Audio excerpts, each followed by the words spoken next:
Magandang araw po sa ating lahat. Ito po muli ang inyong lingkod, ang munting tinig ng ordinaryong Filipino, si Sir Glenn. Kamusta ang ating mga kababayan from Luzon, Visayas, and Mindanao, and syempre saan mang sulok ng mundo. At kung kayo po ay bago sa ating munting tinig channel, huwag kalimutan mag-share, like, and subscribe. And syempre, don't forget to click the notification bell para ma-notify kayo kapag mag-upload tayo ng mga videos o mag-update tayo sa ating channel. And syempre, kapag magkaroon tayo ng tinatawag na virtual conversation through live streaming. Mga kamunting tinig sa mga nangyayari ngayon sa politika sa ating bansa, hindi maiiwasan talaga kung tayo nagmamahal sa ating bayan na hindi po tayo makikilahok sa ganitong klaseng mga usapin.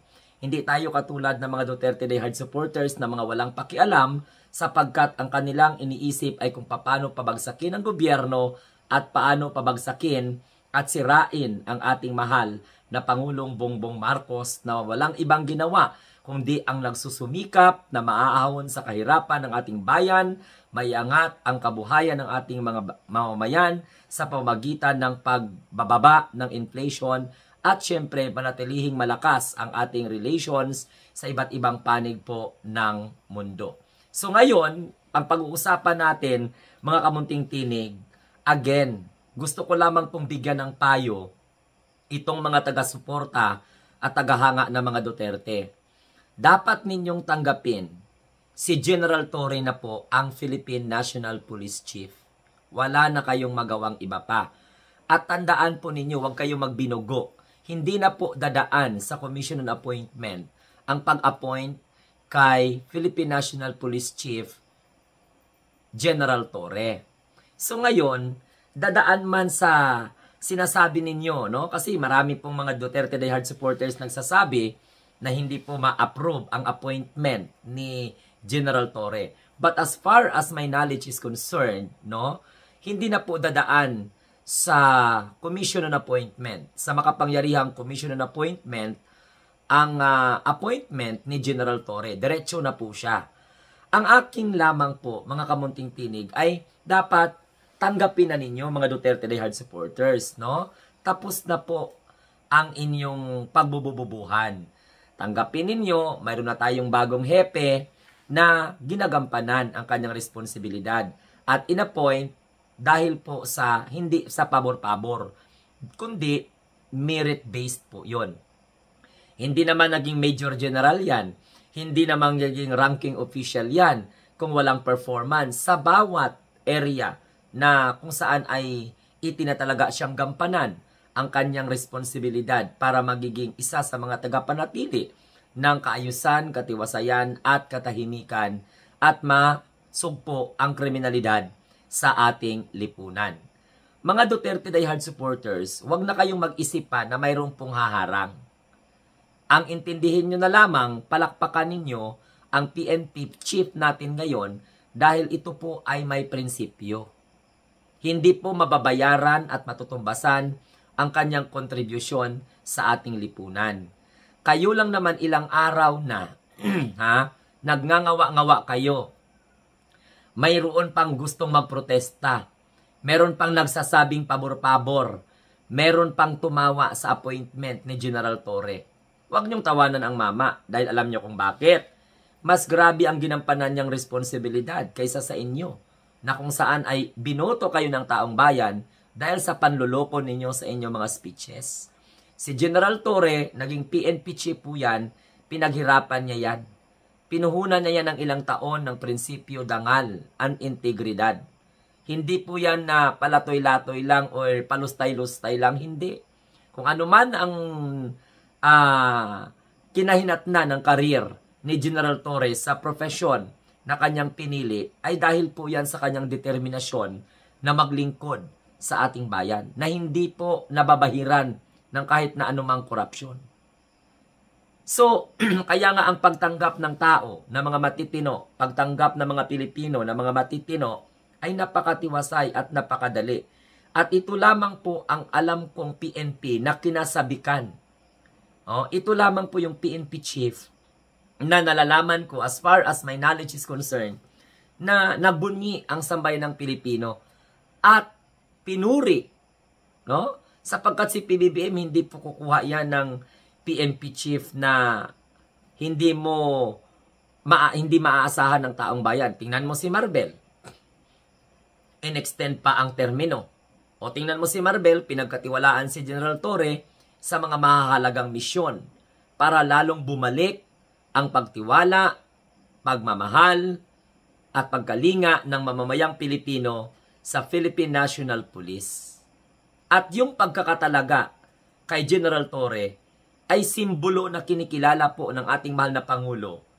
Ang galing niya sa kanyang papel na ginagampanan dito sa ating lipunan. So kayo na mga Duterte de Hard supporters, wag na kayong umasa pa na maitsapwera ang pagiging PNP chief ni General Torre. Magbasa kayo, mag-research kayo, appointed po ng ating mahal na Pangulo si General Torre. Hindi ko na kailangan pang i-discuss sa inyo, hindi na po as far as my knowledge is concerned, hindi na po siya dadaan sa makapangyarihang komisyon of appointment. Hindi na siya dadaan katulad ng ibang mga cabinet officials, o official ng gobyerno na itinalaga ng ating mahal na presidente sa CA. So, diretso na po siya. So, nag-assume po ang ating PNP chief na si General Torre, June 2, 2025. Kasabay po yan ng pag-retire ni General Marbil. Yung ating pinalakpakan at pinuri din na general or ng PNP chief na kung saan ay talagang tinutupad ang mandato na nakaatang sa kanya. So mga kamunting tinig, tapos na ang ilusyon ng mga Duterte de Hard supporters na mapawalang bisa ang appointment ni General Torre bilang PNP chief. Tapos na ang ilusyon ninyo sapagkat hindi po dadaan sa Commission on Appointment. Pero ganun pa man, kahit hindi dumaan, ay doon dumaan naman sa kabubuan at katangahan ng mga tagahanga ni Rodrigo Duterte. Pilit nilang dinidiscredit. May mga senador pa nga na tinawag na arrogante. Meron pang pinagtatawanan si General Torre because nakameno sila sa desisyon ng ating mahal na presidente. Akala mo naman magaling pa sila kay PBBM. Akala mo naman may substance kung paano po sila magdesisyon para sa paglilingkod ng totoo sa ating bayan. Basta mga matitino na mga opisyal ng gobyerno, itilaga ng ating mahal na Pangulo, hindi po tanggap na mga Duterte de Hard supporter dyan. Mas tanggap po nila ang pag-appoint sa mga sinasabing mga makakaliwang grupo. Panahon ng Duterte administration, ilang cabinet officials ang inappoint mula po sa hanay ng mga makakaliwang grupo. Dahil gusto lang ni Rodrigo Duterte na patahimikin, pasunod-sunurin sa kanya at paamuin itong mga makakaliwang grupo na mayroon pong mga ideolohiya na ipinababahagi sa ating mga mamamayan. So ganun, pero ito, kapag si PBBM ang mag-appoint ng mga matitino na mga opisyal ng gobyerno, ay pilit nilang sinisira, pilit nilang dinidiscredit. Katulad lamang po sa appointment ni General Torre. Basta ako maliwanag po, ayon po sa aking pananaliksik, na hindi na po dadaan ang appointment ni General Torre sa Committee on Appointments. Pwede kayong mag-research dyan. Pwede nyong alamin kung anong klaseng mga batas ang nagiging basis na hindi na po kailangan pang dumaan sa Commission on Appointments ang PNP appointments or PNP chief appointments. Mag-research kayo. And by the way, congratulations din sa mga na-retain ng mga cabinet officials ng ating mahal na presidente. Hindi po tinanggap ng ating Pangulo ang kanilang courtesy resignation dahil po sa mahalaga po ang kanilang serbisyo sa taong bayan. So kasalukuyan pong dumadaan sa kamay ng Commission on Appointments ang mga appointee ng ating mahal na presidente. Abangan natin kung sino po yung hindi maa-appoint. Titingnan natin kung sino po yung mga madi-defer. At titingnan natin kung sino po yung mga lulusot ng walang kahirap-hirap. Katulad po ng DOTR Secretary. So balik tayo sa appointment ni General Torre. Huwag na tayong mangamba mga kamunting tinig. Tuloy-tuloy po ang ligaya. Tuloy-tuloy po ang pamumuno ni General Torre sa PNP. Wala na pong harang dahil po sa hindi na po ito dadaan sa Commission on Appointments. Katulad ng mga pinangangalandakan ng mga alinyanga, mga bobo at mga walang alam na mga DDS.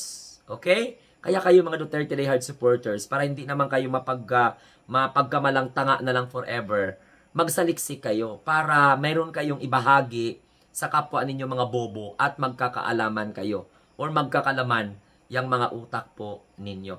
So once again, congratulations kay General Torre. Padayon lang, no? Kasi alam mo naman, si General Torre coming from, Comprehensive Coronadal National Comprehensive High School or KNHS. And then at the same time, nag-graduate po yan sa Notre Dame University, Notre Dame of Marble University. O katulad kami, pareho kami ni General Torre na Notre Damians. Ayan, ang tawag kasi sa amin na mga graduates sa Notre Dame ay mga Notre Damian. Pag sinabing Notre Dame kasi, dalawa pong klase yan. Notre Dame, headed by St. Eugene de Masinod and St. Marcelin Champagnat. Okay, ang Notre Dame na mumunuan o pinamamahalaan ng Oblates of Mary Immaculate or OMI, andyan naman yan sa Cotabato City. No? Katulad niya, nag-graduate ako sa Notre Dame University, Cotabato City. Yan po ay run by Oblates of Mary Immaculate. Ang aming founder, St. Eugene de Masinod. Samantalang si General Torre, nag-graduate po yan sa Notre Dame of Marble University, headed by Maris Brothers, founded by St. Marcelin Champagnat. Okay? Champagnat. So, ganun po yun. Pero kabuuan, ang tawag sa amin ay mga Notre Damian na nag-graduate po sa Notre Dame University at saka Notre Dame College. So, yan. Congratulations. So, kamusta mga Duterte Lihan supporters? Naliwanagan na kayo. So, tumigil na kayo sa illusion ninyo na hindi po magtuloy-tuloy ang pamumuno ni General Torre. So, abangan nyo na lamang po ang kanyang mga priority measures kung paano siya mag-deliver ng kanyang service sa taong bayan at paano po mas lalong pagtagumpayang mabalik ang tiwala lalo ng sambayan ng Pilipino sa hanay ng ating mga kapulisan. So once again, ito po ang inyong lingkod, ang munting tinig ng ordinaryong Pilipino, nagsasabing maraming salamat po sa inyong suporta sa ating munting tinig channel. At kung kayo po ay bago lamang once again, huwag kayo limutan mag-like, share, and subscribe. Malaking bagay po yan sa isang katulad kong content creator na nagpapaabot naman ng mga magagandang balita sapagkat tayo po ay suporta sa gobyerno. Hindi tayo kumakalaban sa gobyerno katulad ng mga Duterte Die Hard supporters na mga alinganga.